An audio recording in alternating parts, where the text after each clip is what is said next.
नमस्कार, आपका बहुत बहुत स्वागत है जी न्यूज़ के इस वक्त डिजिटल पेज पे। आपको मैं सबसे पहले मैं बताऊं, इस वक्त मैं दिल्ली के एलएनजेपी अस्पताल में मौजूद हूं। एलएनजेपी अस्पताल दिल्ली में कोरोना का सबसे बड़ा अस्पताल है जो इलाज करता है फ़िलहाल।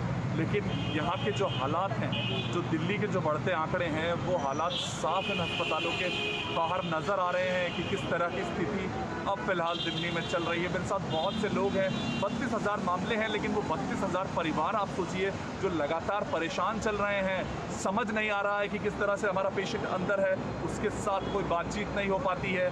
जब बातचीत होती है तो वो जब अंदर के हालात बताता है तो भी बहुत परेशानी वाली बातें सामने आती हैं। साफ बता रहे हैं जो लोग हैं, वो बता रहे हैं कि जो अंदर के हालात हैं वो बहुत ख़राब हैं।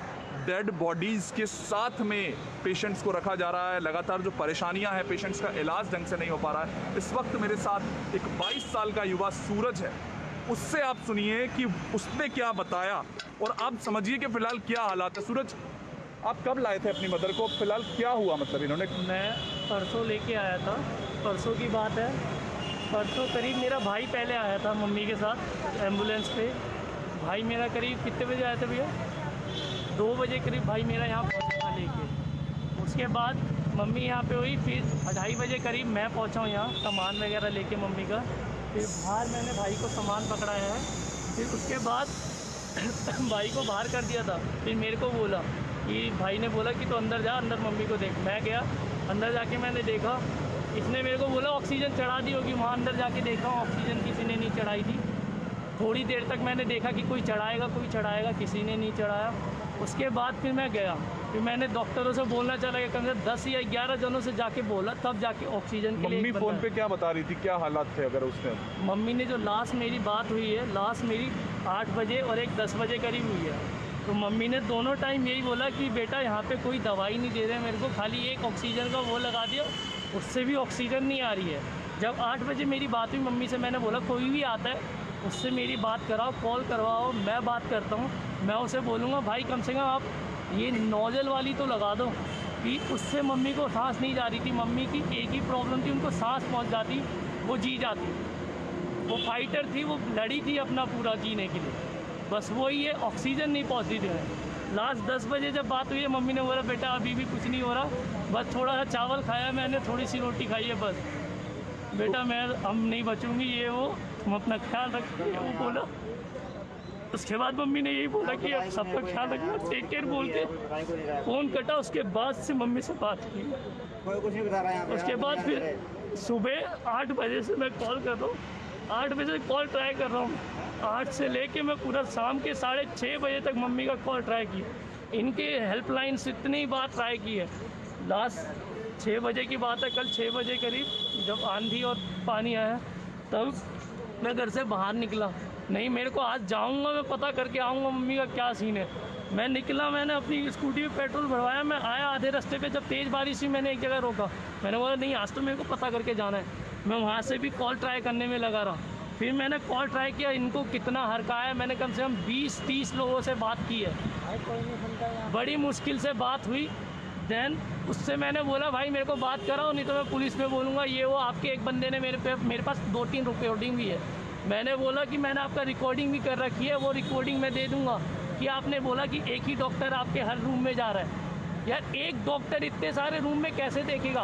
वो बंदा खुद बोल रहा है एक डॉक्टर, वो क्या क्या देखेगा, बाहर से ही देखता है और चला जाता है। तो मम्मी क्या बता रही थी इस टाइम? मम्मी ने क्या जब बोला था कि मेरे को लग रहा है मेरा ये इलाज ढंग से नहीं कर पा रहे हैं, ऐसा कुछ था कि उन्हें लग गया था कि ये तो मेरा इलाज कर ही नहीं पाएंगे? वो बोल दिया था उनने कि मेरा इलाज तो हो ही नहीं रहा है, कुछ नहीं हो रहा बेटा, यहाँ पे दवाई मांग रही, दवाई नहीं दे रहा, मेरे यहाँ पे दर्द होना चालू हो गया, कमजोरी, चक्कर आने लग गए थे उन्हें।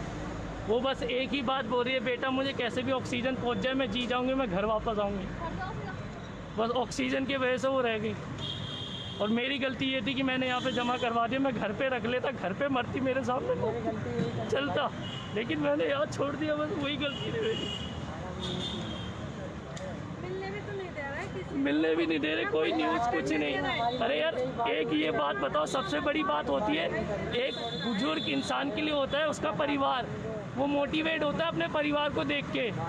अगर बच्चे से एक बार भी बात हो जाए ना 2-3 घंटे में, तो वो खुशी से जीने की कोशिश करता है। जब उनसे बात ही नहीं होगी, कोई उनसे मिल नहीं पाएगा, क्या होगा फिर? उनने ऑफ ही छोड़ दी बिल्कुल ही। अभी भी फिलहाल डेड बॉडी के लिए भी डेड बॉडी के लिए भी अभी देखो अभी तक डेड बॉडी नहीं मिली है। ऐसा ही का वेट करो। अभी जस्ट थोड़ी देर बाद फिर मैं पूछ के आया, वो बोल रहा है कि अभी आए थे चक्कर लगा के चले गए। मैंने बोला यार उनसे आपने बोला नहीं, आपको मैं तब से बोल रहा हूँ मिलने के लिए 3-4 बार बोल चुका हूँ। वो कोई सुन नहीं रहा, वहाँ गेट पे बैठ के मज़े ले रहे, कॉलों पे बात कर रहे हैं। वो किसी की सुनी नहीं है, कोई सुनना ही नहीं चाह रहा है। ऐसा ही पता नहीं कब से इधर से उधर घूमने में लगा हुआ है। तो आप देखिए, जैसी बात अभी सूरज बता रहा है वैसे ही बहुत से ऐसे लोग हैं। ये परिवार लगातार, ये एक अस्पताल की कहानी है और ये हर जगह हो रहा है दिल्ली में। जिस तरीके से अभी फिलहाल लगातार जो मामले बढ़ रहे हैं, वो 32,000 मामले 32,000 परिवारों को कितना परेशान कर रहे हैं वो आप सोचिए।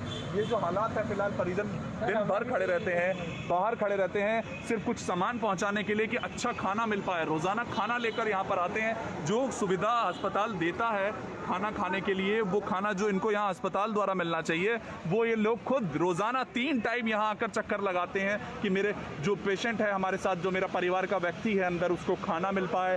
फिर वो बैग ले लेकर जो दवाइयाँ हैं वो उन तक पहुँचा रहे हैं। अभी ये एक अस्पताल की तस्वीर मैं आपको दिखा रहा हूँ, लेकिन सबसे ज़्यादा चौंकाने वाली ये बात है कि अस्पतालों को जब पता था कि इस तरीके का हो सकता है तो मेडिकल स्टाफ नहीं है, रात भर में कोई भी जांच करने नहीं आ रहा है। आपने अभी सूरज की कहानी सुनी, ऐसे ही बहुत से सूरज अपनी माओ का इंतज़ार कर रहे हैं, लेकिन उनको सिर्फ यही चिंता है कि क्या इन अस्पतालों में वाकई में इलाज हो सकता है, या फिर हम अपने घर पर ही अपने परिवार वाले को रखें, यहाँ पर इलाज कराने कम से कम नहीं लाएं।